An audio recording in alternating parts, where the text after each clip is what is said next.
হযরতে মাইজ ইবনে মালিক নামে একজন সাহাবী জিনা করছে।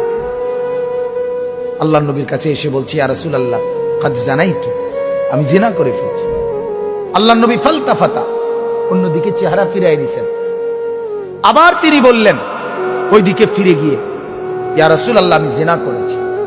নবীজি আবার চেহারা আরেক দিকে ফিরিয়ে নিলেন। উনি আবার বললেন, ইয়া রাসূলুল্লাহ আমি জিনা করে ফেলেছি, আমাকে শাস্তি দেন, আমার উপরে হদ শরীয়তের বিধান কায়েম করেন, আমার আখিরাত পরিষ্কার করে দেন, আমার আখিরাত বরবাদ হয়ে যাবে নাই তো। আমি এখন ফয়সালা বিচার মানতে রাজি, আমার রায় এখন করে দেন। আল্লাহর নবী সাল্লাল্লাহু আলাইহি সাল্লাম তিনবারের পরে সাহাবীদেরকে বললেন, খোঁজ নাও সত্যি কিনা। খোঁজ নিয়ে দেখছে সত্যি ঘটনা। আল্লাহর নবী সাল্লাল্লাহু আলাইহি সাল্লাম বলছেন, গর্ত খনন করো। গর্ত খনন করছে। ওই সাহাবীকে গর্তের মাঝখানে কোমর পর্যন্ত দাঁড় করাইয়া বাকি সাহাবীদেরকে বলছে তাকে পাথর মেরে হত্যা করো। মুসলিম শরীফের হাদিস, একেবারে বিশুদ্ধ হাদিস। যখন পাথর মেরে হত্যা করছে, তখন পাথরের আঘাতের কারণে ওনার শরীর থেকে রক্তের ছিটা একজন সাহাবীর গায়ে আয়সা লাগছে। ওই সাহাবী তখন একটু বিরক্ত হয়েছে। বিরক্ত হইয়া বলছে, এক নাফরমানের রক্ত লাগবে, এক বদকারের রক্ত গায়ে লাগবে, তো মানে এরকম একটা বিরক্তি দেখাইছে।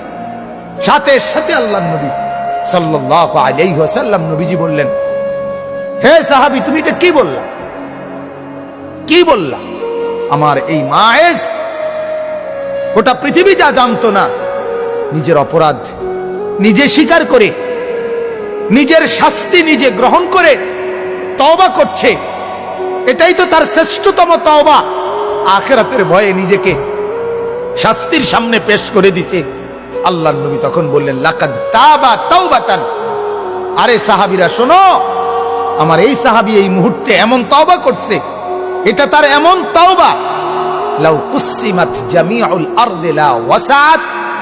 যদি তার এই তওবা বাইটা বন্টন করে পৃথিবীর সমস্ত নাফরমানের গুনার মোকাবেলায় তার তওবা যদি বন্টন করে, আল্লাহ তাআলা সবাইকে মাফ করে দিবে। তার তওবা এত ভারী, কারণ সে তো নিজের অপরাধ নিজে কি করছে, স্বীকার করে নিছে।